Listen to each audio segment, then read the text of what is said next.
Hi, I'm Erica Naone. I'm an IT editor at Technology Review, and I'm here to talk about HP's Touchpad, which is the first tablet device to run HP's WebOS operating system. WebOS is probably the reason that HP acquired Palm. It's an operating system for mobile devices that uses web technologies and integrates with a cloud so you can easily transfer your information across multiple devices. HP has been looking to get into this game since desktop sales are dropping off and the iPad is obviously very popular. And we'll take a look at the touchpad and how well it fulfills that vision.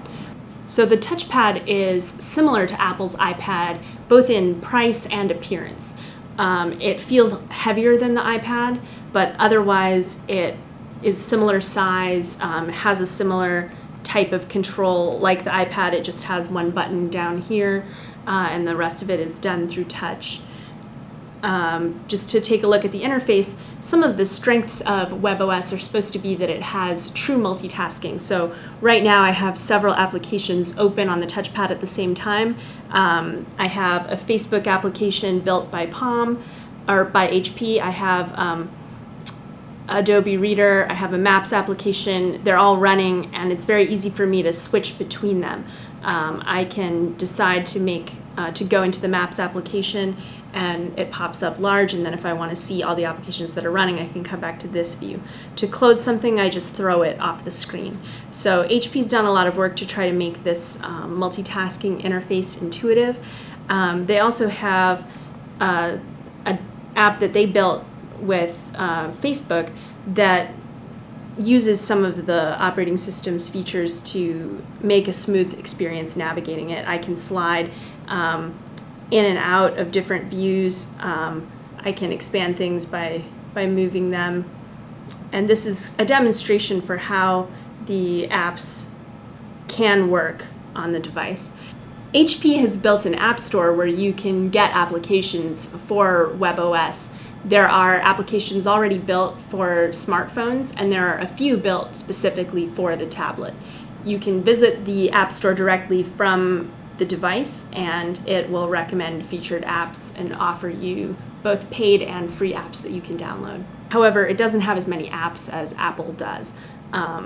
There are some apps here that were built for WebOS smartphones, and there are about 300 that were built for the tablet, but that's many fewer than the 2,000 that the iPad launched with.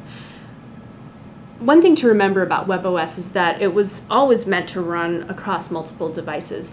A single WebOS device can tell you some things, but in many ways they're meant to work in tandem.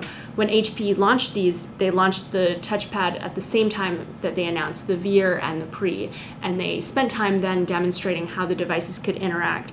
If I had a Pre here right now, one of the benefits would be that I could open a web page and transfer that web page directly to the Pre just by touching it to the touchpad. So they've done a lot of things to integrate.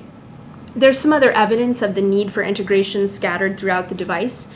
For example, if you go into the app that allows you to do phone and video calls, you can see that the touchpad comes with the ability to add a Skype account and make phone calls from the device, but it also suggests that you have a WebOS smartphone, and if you do, you can use the touchpad to make calls on the smartphone, you can transfer text messages to and from, you can send an alert to one device and respond to it on another. So again, that emphasizes that you really want multiple devices. To use the tablet, you have to have a WebOS account. That is something that you create that really gets its value from multiple devices. It allows me to store information in the cloud that I could then access from another device or that I could use to transfer from one to another. HP has said it plans to spread WebOS across tablets, smartphones, desktop computers, and printers. If it does that, WebOS will really be different from some of the other platforms that are out there because Apple and Android don't run consistently across that broad a spectrum of devices. The touchpad's success could depend on whether HP manages to sell people on WebOS. And to do that, we're going to need to see WebOS operating at its full potential before people dismiss this device as an also-ran.